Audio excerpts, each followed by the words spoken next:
Детский оздоровительный лагерь «Орленок» из разряда частных. Это организация лесопромышленного комплекса. Впрочем, здесь могут отдыхать все желающие, подавая заявки через портал «Дети-11». Жилые комнаты, игровые залы, актовый зал, пищеблок и столовая готовы на 100%. Здесь выполнили большой объем работ, чтобы соответствовать новым требованиям безопасности. Заменили противопожарную сигнализацию и системы оповещения. Сейчас завершают косметический ремонт. Сегодня приступили к противоклещевой обработке территории. По подготовке педагогов и вожатых сомнений нет. Все люди проверенные. Состав коллектива известен с ноября прошлого года. Тематика отдыха тоже определена. «Познай себя». Разные смены побывают в мире профессий, театра, спорта. «Орленок» уже получил и положительное заключение Роспотребнадзора.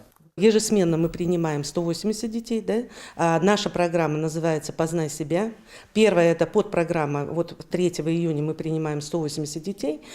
И первая смена у нас будет называться «Познай себя в мире профессий».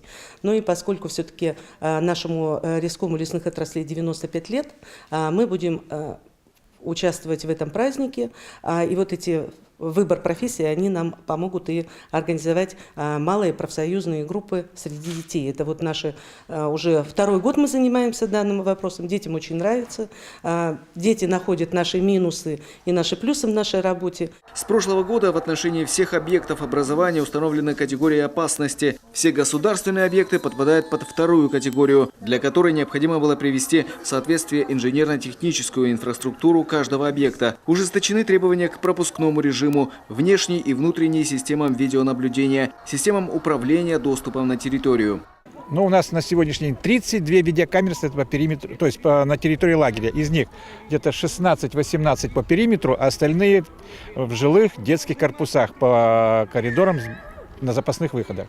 И это очень хорошее у нас как бы подспорье, что не то, что вот все по наблюдениям, но контроль, как, кстати, вот за то, что ведется на территории, это очень здорово.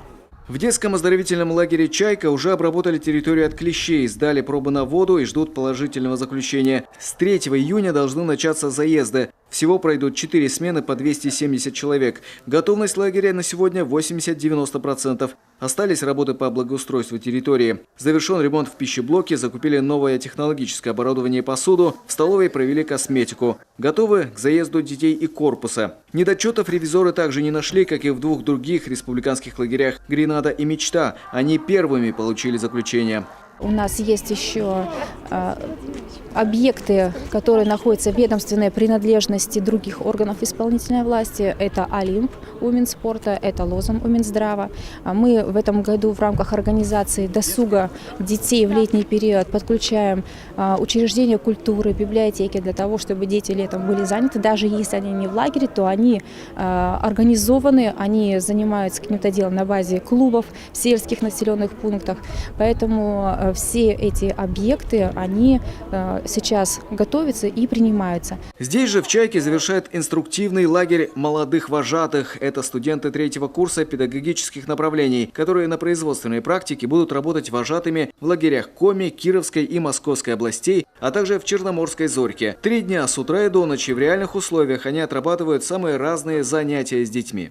У нас подготовлено 143 студента. Они, кроме того, что они проходят это в рамках производственной практики, свое непосредственное обучение, они обучаются также все в Институте непрерывного образования в нашем Сыктывкарском государственном университете.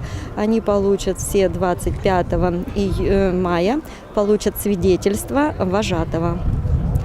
Это 3-месячные курсы. В городах и районах также запланированы проверки лагерей и детских площадок. Общая информация о готовности детской оздоровительной кампании будет озвучена 31 мая на заседании Республиканской комиссии по безопасности. Тогда совместно с надзорными и правоохранительными органами ситуацию в муниципалитетах и 9 государственных объектах обсудят и примут окончательное решение о готовности каждого из них. Константин Куратов, Дмитрий Ведерников, телеканал Юрган, Сыктывдинский район.